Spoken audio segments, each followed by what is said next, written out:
Welcome to our channel. Today we how to log into Affinity Designer, complete guide step by step clearly. To begin, locate the Affinity Designer application on your device.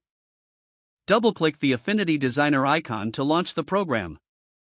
Once the application opens, look for the Sign In option on the welcome screen. Click on the Sign In button to proceed. If you already have an Affinity account, enter your registered email address and password.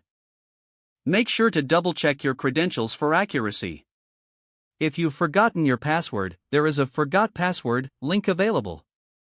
Click this link to initiate the password recovery process. Follow the prompts to reset your password via the email you used to create your account. After entering your credentials, click the Login button. Upon successful login, you'll be directed to the main interface of Affinity Designer. If you are using Affinity Designer for the first time, you may need to create an account. Select the Create Account option if prompted. Fill in the required information, including your email and password. Agree to the terms and conditions, then click Create Account.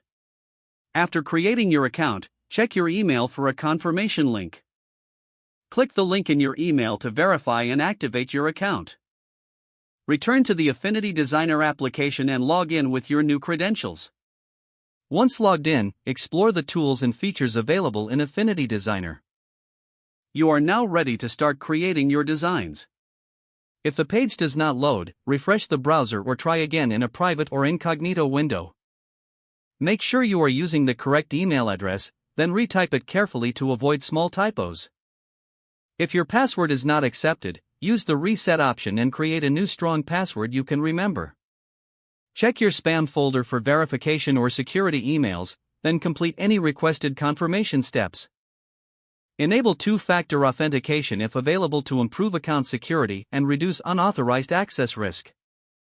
After signing in, review your profile details so your contact information and settings are accurate and current.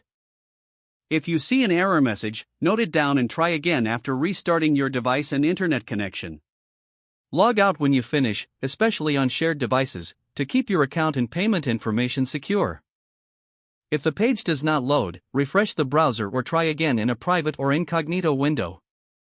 Don't forget to like this video and subscribe to our channel for more step-by-step tech guides.